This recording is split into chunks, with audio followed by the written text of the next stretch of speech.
Shalom, selamat pagi. Selamat berjumpa kembali di dalam Renungan Embun Pagi bersama dengan Kota Daud Ministry. Tema renungan kita pada pagi hari ini adalah tempat perteduhan yang sejati. Tema ini saya ambil di dalam kitab Mazmur pasal yang ke-27 ayat 1 sampai dengan ayat yang ketiga. Demikianlah firman Tuhan dari Daud. Tuhan adalah terangku dan keselamatanku, kepada siapakah aku harus takut? Tuhan adalah benteng hidupku, terhadap siapakah aku harus gemetar? Ketika penjahat-penjahat menyerang aku untuk memakan dagingku, yakni semua lawanku dan musuhku, mereka sendirilah yang tergelincir dan jatuh. Sekalipun tentara berkemah mengepung aku, tidak takut hatiku. Sekalipun timbul peperangan melawan aku, dalam hal itu pun aku tetap percaya. Saudaraku kekasih di dalam Tuhan, dalam kesempatan ini kita mengingat sejenak tentang seorang Daud.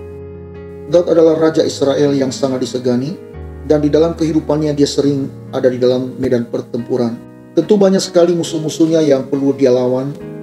Di dalam kitab Mazmur seringkali kita melihat lawan-lawan Daud adalah termasuk orang-orang fasik yang melawan kepada Tuhan, orang-orang yang menyombongkan diri terhadap Allah, dan juga bangsa-bangsa lain yang mencoba memusnahkan bangsa pilihan Tuhan itu. Di dalam pengalaman Daud, tentu saja kita banyak belajar tentang hal ini, karena dia adalah seorang raja dan sekaligus panglima perang yang mengalami pertolongan, kebaikan, dan kemurahan Tuhan. Dan dia adalah seorang tokoh yang tidak pernah gagal di dalam peperangan. Dia selalu mengandalkan Tuhan dalam segala apapun yang ia perbuat. Daud adalah tokoh yang luar biasa di dalam kitab Perjanjian Lama. Dia banyak mengalami terobosan-terobosan dalam hidupnya. Untuk itu bolehlah kita belajar tentang pengalaman Daud ini bersama dengan Tuhan. Di dalam nats yang sudah kita baca tadi, diawali dengan kalimat, Tuhan adalah terangku dan keselamatanku, kepada siapakah aku harus takut?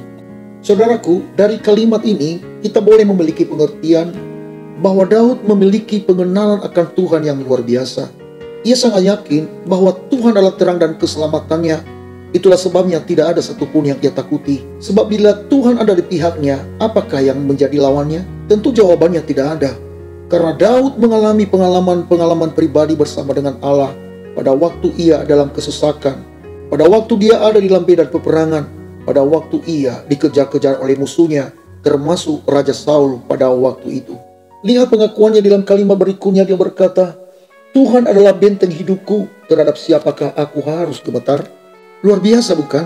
Padahal Daud itu manusia yang biasa, yang punya kelemahan dan kekurangan. Tetapi pada waktu ia bergantung sepenuhnya pada Tuhan, dan dia mengenal bahwa Allah itu adalah Allah yang menjadi benteng hidupnya, maka tidak ada yang ia takuti, dan juga tidak ada yang membuat dia gemetar. Tentu kita tahu siapakah Daud, Raja Israel itu yang sangat luar biasa dipakai oleh Tuhan. Namun rahasia Daud adalah karena dia menjadikan Tuhan menjadi perlindungannya, dan ia sangat yakin penyertaan Tuhan atasnya.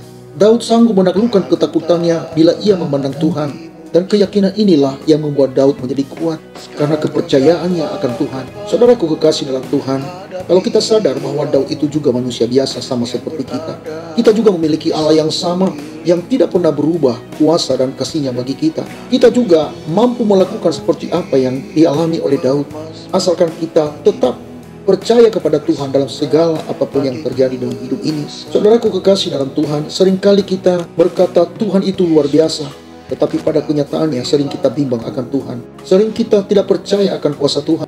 Padahal Tuhan Yesus berkata, aku tidak akan pernah meninggalkan kamu seperti yatim piatu. Ia memberikan kepada kita kekuatan untuk melawan dosa, kekuatan untuk melawan siasat si jahat, yaitu iblis pendakwa kita. Apa yang harusnya kita takuti lagi? Kalau Allah sudah berjanji ada di pihak kita. Ia berkata, aku memberikan kepadamu Roh Kudus yang menolong kamu sampai selama-lamanya. Mari kita lihat pernyataan Daud di dalam kalimat, di dalam ayat yang kedua sampai dengan ayat ketiga. Ketika penjahat-penjahat menyerang aku untuk memakan dagingku, yakni semua lawanku dan musuhku, mereka sendirilah yang tergelincir dan jatuh.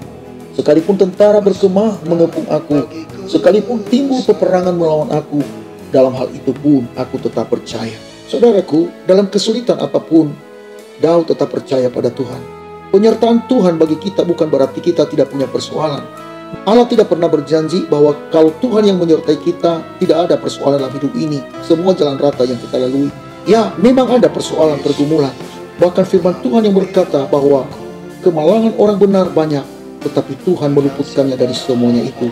Saudaraku kekasih di dalam Tuhan, Mari kita belajar tentang pengalaman Daud.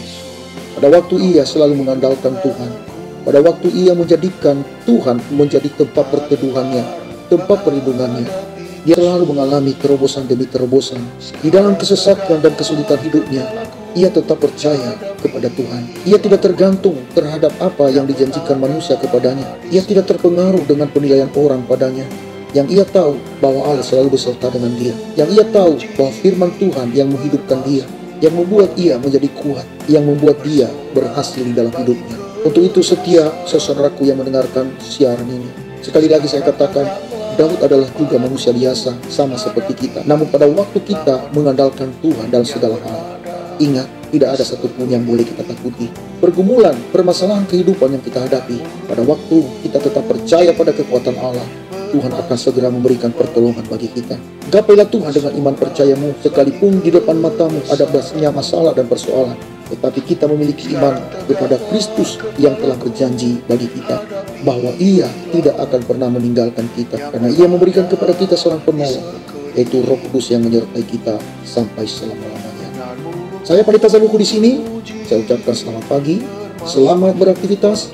Tuhan Yesus menyertai kita sekalian. Shalom, Maranatha.